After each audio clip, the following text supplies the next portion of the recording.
Hi, and welcome to this week's episode of Money with Alpha. I'm going to bust another money myth this week. So, this is myth number three. The first one was about the fact that money is complex and overwhelming, which it doesn't have to be. The second one is that you are too old or it's too late to invest, which is also not necessarily true.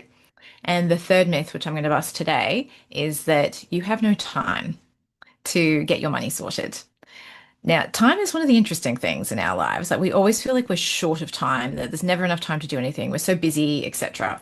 But I want to challenge us on that one. It's a little bit like when we say we don't have enough money for things. I have seen so many instances where people will find the money for the most incredible things.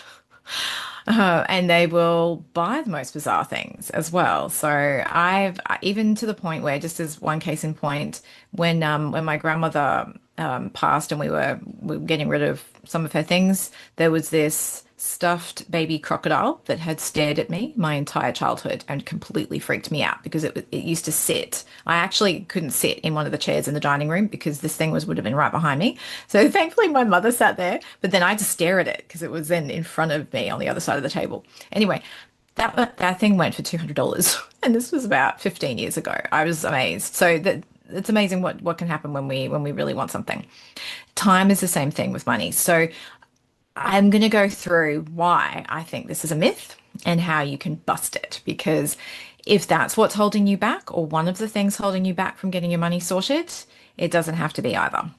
So the five things, because I like my lists, and it's a little bit easier to structure it when there's sort of the mental clutter. So let's compartmentalize it into five steps. Firstly is beliefs and stories.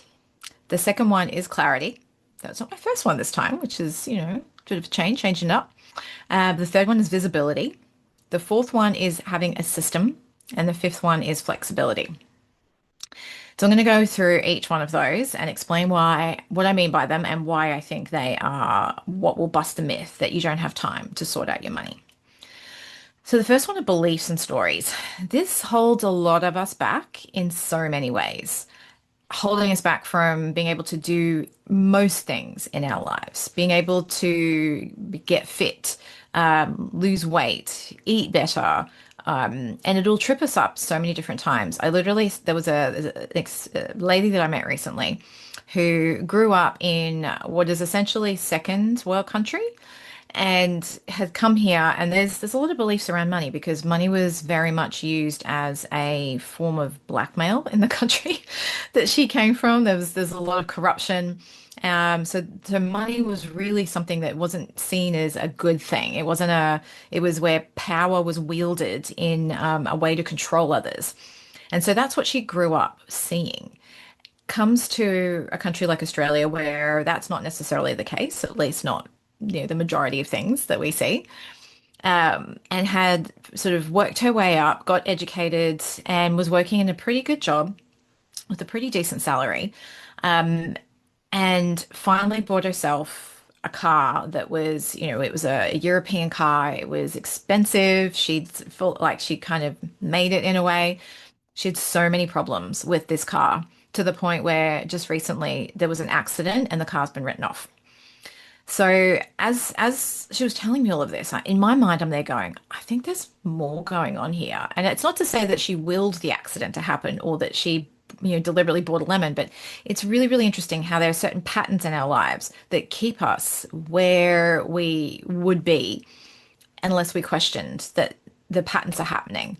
And I know that sounds quite like what we call woo-woo these days, but it is amazing how often I see this. So if there are patterns repeating in your life, and part of those patterns is avoiding or procrastinating when it comes to looking at your numbers, tracking your money, even seeing your money. And visibility is one of the steps I'm going to talk about. Then look at the beliefs that you have around money. Do you believe that money is evil? You may not believe it, but you may have heard it when you were younger, and that belief kind of sits there. And it might not even really be a belief because if you don't really truly believe it, there could be a story underlying that. And even though beliefs are more powerful, the story itself is still holding you back because there's this like repetition that's going on because stories are something that we like to repeat. They become part of our narrative, our vernacular, all of that, and they are things that kind of help us identify as who we are. Because this and this has happened, this is who I am. I used to hear this a lot from my father. Oh, well, that's just who I am. And I was like, well, yes, but you're in control of that. To which he would just look at me blankly. He wasn't on that personal development path, and it was a little bit too confronting sometimes to actually have that kind of reflected back, probably especially from his daughter. So, but it's an important thing for us to do, even if you have to look at yourself in the mirror and go, you know what? This is happening. Is this what I really want? Is this who I really want to be? Is this the life I want to experience? And depending on what point you are in your life and where you are with family and young children, because it makes it a little bit harder when you've got little kids, because you're very much in survival mode. But when they start to get a little bit older, a little less dependent on you 24/7, and you get some time to yourself, it's a really good exercise to sit down. I do this as well. I read books like this all the time. I listen to podcasts, I go to conferences, I go to seminars, and I'm reading a book at the moment that's talking about this too. And I was like, there's a few beliefs I need to revisit too, because we're like onions as humans. We peel a layer down and there's more layers. And that's great because it means we're multifaceted. We've got lots of personality, there's lots of experiences there, which is wonderful. It gives us our color and our flavor, but at the same time, it adds a layer of complexity too. So we have to chip away at this little by little. So start to write down what your beliefs are in relation to money specifically. If other things come up too, then that's great because then you'll be releasing other things. And it's when your body is ready to release. I've been doing some sort of trapped emotion release work recently from a book, and I see a kinesiologist because a lot of it is energy that's kind of trapped there. And sometimes there's things more in the subconscious that we need to deal with. I mean, when I'm asking you to write down your beliefs, a lot of that's coming from your conscious mind. So we need to like tap into the unconscious or subconscious. And quite often you're going to do that if you're going into like meditative states. Just even stillness can help you get there. Sometimes you need extra practitioners to help you really delve into that. But to start with, just start to write some things down. Just journal, write it down. Let anything about money just like fall out of you on the page. If you don't want to write it down, like talk into your phone or something that you can hear and play it back. Writing is better though, because then you can actually see it. And then sometimes you'd be like, whoa, like even recently when I've been doing some of this releasing work, I'm going, wow, I didn't really realize the impact that had on me. I have it as a memory in my mind, but I can now feel where it's stored itself in my body as an emotion, as energy. And I so want to get rid of that now because it's not serving me. So then the releasing process happens, and then you feel lighter for a little while. And then there'll be other stuff that comes up because, like I said, we're like an onion. So the beliefs and stories one is really, really important, really, really powerful, especially to question why you're procrastinating. Why are you avoiding? Why are you finding everything else possible to do rather than look at your money? Trust me, if you want to clean the fridge or the oven overlooking at your money, then you're definitely procrastinating. So that's number one. Number two is clarity. So clarity, I usually have as number one, but sometimes it's hard to get clear unless we have identified those beliefs and stories and really, really called them out and challenged ourselves on them. Because then we can start to get clearer because it's a really interesting phenomena, especially like I'm now in my mid 40s. And I had somebody ask me the other day, it's like, so what makes you happy? Like what lights you up? And they're going, huh, that is actually a really good question. I could say the things that I enjoyed to do. I enjoy doing. Like I love reading. I love being outside, going with bushwalks, spending time with my family, swimming. Like I do. I enjoy doing. They're the sort of doing things. But what do I enjoy being and doing at the same time too? But what really lights me up? And it took me a moment to really think about it. And I hadn't really been able to answer it. And then I was talking to another friend who's going through a bit of an existential crisis as well. Um, and he's like, well, you always light up when you talk about travel. I was like, hmm, yes. Interestingly enough, that's what I wanted to do when I was a teenager. I wanted to travel the world. And my cousin had this great idea that I could be a National Geographic photographer. And that constantly comes back to me. Not that I want to be that now, but that was where I was at when I was a teenager, which is why when I started uni, I studied international business because I was like, oh, it's international. It means I can travel. It didn't really mean that. But that's where my headspace was. I thought I really do light up just like the idea of travel, coming up with the places, booking the places, waiting for the trips, going on the trips, enjoying talking about them, cataloging the photos. Like there's so many things in that. All of that lights me up. Coming back from our recent trip, which was a little bit tarnished because my father passed away while we were away. So it had a very different feeling. Still going through the photos when we got back, it felt nice. It was rekindling the happy memories from the trip. And I'm one of those odd people, I guess. I don't know if that's odd or not, but I love downloading all the photos, naming all the files, cataloging them into folders so that I can find them better later. And it also is like a reliving of the trip as well because I do it kind of in chronological order because it's the places that we've gone and that's how I catalog them. But it's so all of that, and I thought, oh, so how do I build that more into my world? When I was in my 20s and I worked for an airline, I was traveling somewhere like almost at least every month, like flying somewhere. I'd be flying all over Australia. I think the only place I didn't get to, or places like of the main sort of cities, were Darwin and Perth, because, well, they just didn't kind of the flight times didn't really suit for a weekend away. But I was going everywhere else, even Tasmania. I'd take 3-day, 4-day weekends and I would travel down there because I love it down in Tassie. And yeah, so I was like, wow, I need to. And of course, we've got young children, like my daughter's 10 now, so she's able to come on these adventures with me. So, we just did a 4-day trip down to Sydney recently. I used the excuse of a conference, which was great because I got to see that or got to go to that as well. But I really enjoy it. So having that clarity of what do you want in your life and then what does your money need to fund as part of that and what beliefs do you have around the money part as well as the ability to do the thing that you want to do in your life. So this is where the beliefs and stories you start to work on those. The clarity piece really shines through, and then it also shines a light on where else in your life those beliefs and stories are holding you back. So that's where, you have your beliefs and your story, start to identify those. And then from that, you start to get clarity around what kind of life you want, what lights you up, you, no one else, just you.